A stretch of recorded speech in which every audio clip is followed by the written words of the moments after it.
Olá pessoal, hoje vamos assistir a mais um episódio do programa do Manguel na RTP, A Vida Privada dos Livros. Portanto, nós já vamos no, deixem-me contar, 1, 2, 3, 4, 5, 6, 7, 8, 9, 10, 11º episódio. Depois deste, faltam apenas 2 para terminarmos a primeira temporada. Vamos então assistir.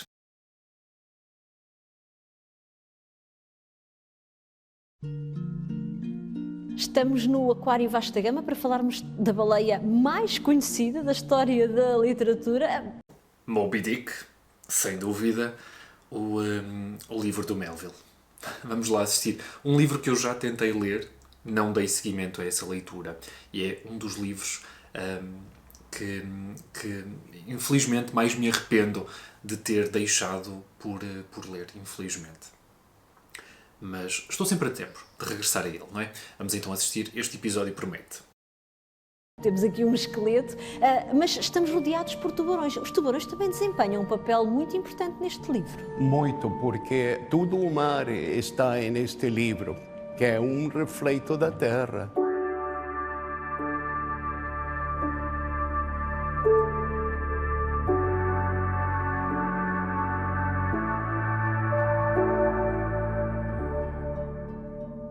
Mergulhamos nas profundezas do oceano, aqui no Aquário Vasco da Gama, para conhecermos a baleia mais famosa da história da literatura. Assim revelamos mais um segredo da vida privada dos livros.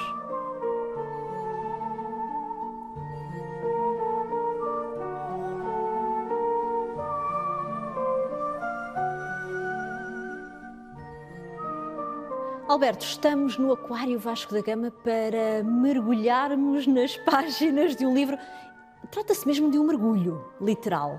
É maravilhoso livro de Herman Melville, Moby Dick. Isto é uma homenagem a Moby Dick, são pequenos cachalotes na minha gravata. É um romance extraordinário porque é um desses livros que são enciclopédicos. Exato, porque a primeira pergunta é um romance? É uma espécie de ensaio? É um manual de baleias, sobre baleias? Todas estas coisas. Porque Melville teve a ideia genial de fazer um livro que é um livro de aventuras, como foi lido em nosso tempo, e também um livro simbólico que fala de todas as angústias humanas.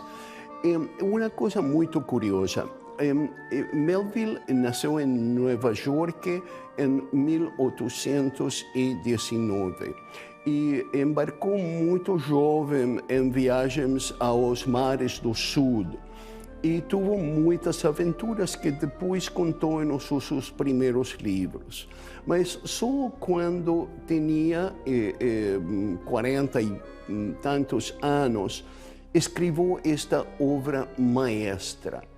E como o grupo de escritores da Nova Inglaterra têm escritores de gênio. Uma coisa muito curiosa, porque em esse lugar dos Estados Unidos estavam, ao mesmo tempo, Thoreau, Emerson, Nathaniel Hawthorne, Edgar Allan Poe, Herman Melville e Emily Dickinson.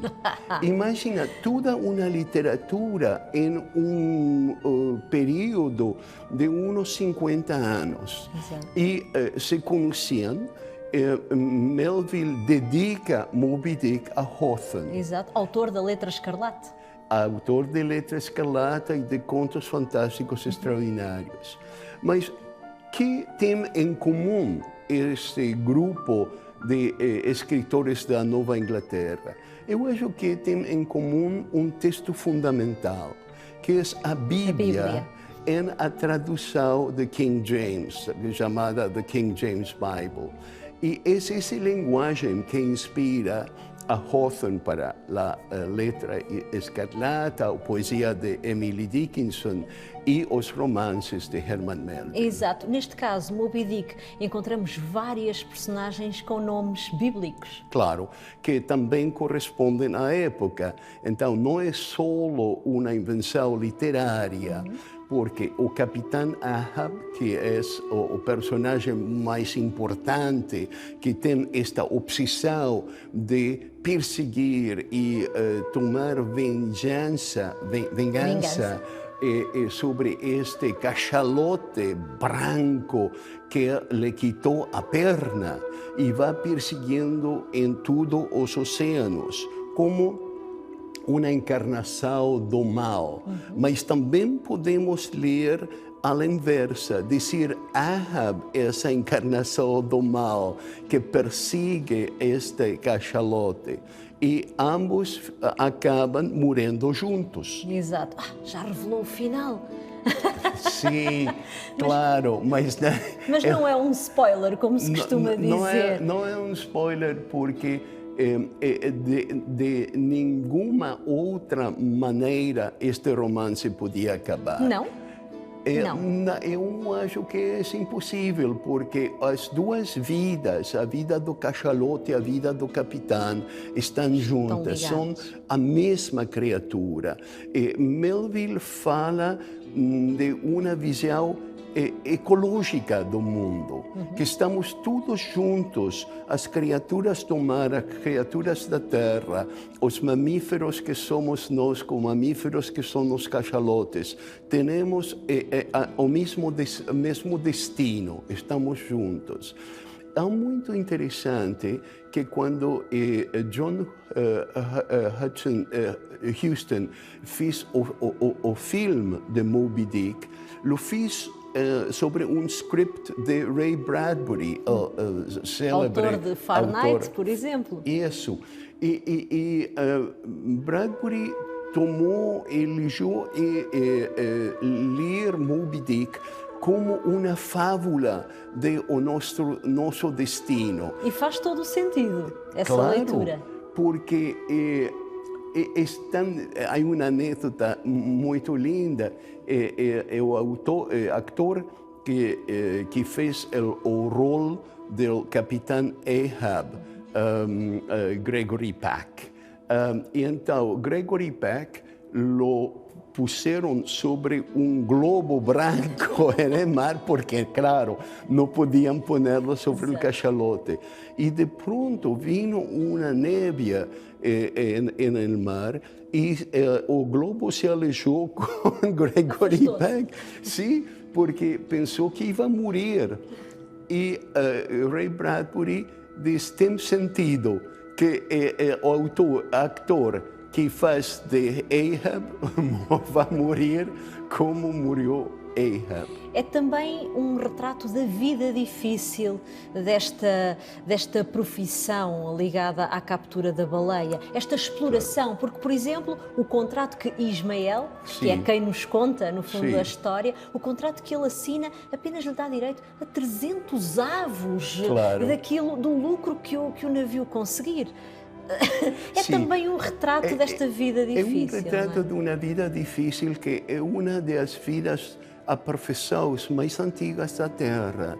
Temos as histórias dos cachalotes na Bíblia, naturalmente, mas antes os pescadores que iam a caçar os cachalotes tinham esta vida impossível de enfrentar-se a um monstro e tomar de esse cachalote tudo, porque depois resulta que também a igreja que vão a rezar antes da viagem é construído como um cachalote, o interior do cachalote. E no filme, o predicador que predica nessa igreja é Orson Welles e faz uma prédica como se fosse um profeta antigo. E Ana Daniela mencionou o personagem principal que conta a história, que é Ismael. Mas Ismael começa a história com uma dúvida. Chama-me Ismael. Não o meu nome é Ismael. Exatamente. Digamos que Ismael, este é o nome abaixo do qual vou contar esta história. E isso permite ao leitor dizer, talvez há outra leitura do romance, talvez não seja como os contemporâneos de Melville criam, um romance de aventuras comum. É outra coisa. E agora, 100 anos da escritura de Moby Dick, podemos ler Moby Dick como o romance de todas nossas vidas e toda nossa história. Sem dúvida. Há também lugar aqui neste livro para algum humor. Claro. Logo no início, por exemplo, Ismael explica porque é que toma a decisão de ir para um barco baleeiro e porque é que não vai apenas fazer um cruzeiro. Sim, claro. E também personagens de humor extraordinário, como Queequeg, Por exemplo. que é o indígena caníbal, se supõe, que se faz amigo de Ismael. Com quem partilha a cama. Sim, partilham a cama e que Ismael se acorda amanhã com o braço de Queequeg rodeando-lo. Mas Queequeg é um personagem também dos muitos personagens extraordinários que há aqui, porque tem tatuagens que são um mapa do universo tatuado no seu corpo, e quando sente que vai morrer, faz fazer um sarcófago que se põe no sarcófago e espera a sua morte. Quando não chega a sua morte, está bem, põe o sarcófago de lado e continua a viver. Naturalmente, não vamos a dizer o final final, Não. mas é um final bíblico, porque Ismael, como um personagem no livro de Job, é o último que vem para contar a história. Exato. Conhecemos fundamental Melville por causa de Moby Dick, mas na verdade, em vida, este livro não teve qualquer sucesso. Não. Melville teve sucessos com os primeiros dois romances, Taipi e Humo, que eram aventuras, sim, inventadas naturalmente, dos mares do sul. E depois não teve nenhum êxito.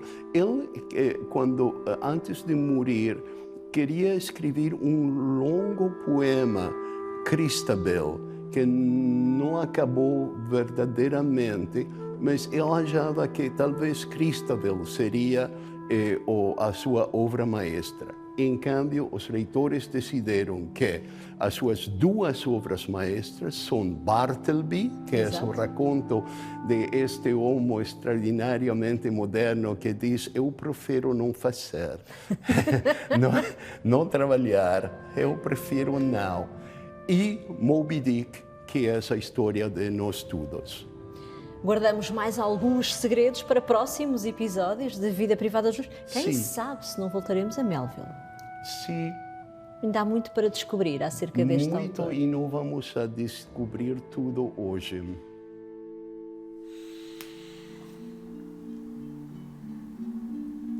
Um episódio muito lindo e, como o Manguel referiu, realmente foram os leitores, anos depois da morte de Melville, que decidiram que as suas duas grandes obras seriam Moby Dick e o Bartleby. O Bartleby é uma das minhas obras preferidas, um personagem inesquecível, que, como o Manguel diz, tem esta catchphrase, esta frase clássica associada a ele: prefiro não fazer. Prefiro não, ou seja, acaba por ter aqui, como o próprio Manguel também explica, uma visão muito moderna, muito, sei lá, podemos até interpretar de uma forma quase hippie. Não será até tanto isso, até porque eu sinto que é uma história bastante triste, especialmente nos últimos momentos desse conto em específico do Melville, que dá para uma infinidade também de interpretações, porque ficamos a saber muito pouco acerca desse personagem. Enfim, relativamente aqui ao Moby Dick, como eu disse, eu tentei ler este livro aqui há uns tempos. Tenho, na verdade, uma edição da Relógio d'Água e temos também edições em inglês cá em casa. E era um livro que estava a ser formidável, na medida em que é uma leitura que se faz de forma voraz, Os capítulos são relativamente curtos e depois introduz aqui uma série de aspectos que torna tudo novo, tudo maravilhoso. Este próprio aspecto do personagem do Queequeg e a forma como ele encara o Ismael e a própria relação aqui dos dois homens. Em termos de caráter mais enciclopédico, é de facto, não é? Eu cheguei ainda à parte em que o Melville estava a descrever os diferentes peixes, não é? Portanto, é assim que ele descreve as baleias como peixes. Seria então assim, no entendimento da época. E é de facto uma parte extensa, detalhada, em que ele dedica todo o seu conhecimento. Portanto, acaba por ser também uma prova da sua genialidade nesse campo e da sua experiência, inclusivamente pessoal, nos mares do Sul. Mais um episódio formidável e, claro que sim, haveria aqui muito mais para discutir acerca do Herman Melville. Fabuloso o facto de ele ter convivido numa região bastante pequena até dos Estados Unidos com tantos outros escritores formidáveis, uns com mais sucesso do que outros, como em tudo na vida, não é? Eu espero que vocês tenham gostado do episódio. Ainda faltam 2, então, para terminarmos esta temporada. Vamos ver o que é que o Manguel vai escolher. E depois não nos faltam episódios das outras temporadas. Não estou em erro, são 4 temporadas deste programa. Espero que com vocês esteja tudo bem e vemos então num próximo vídeo. Tchau, pessoal!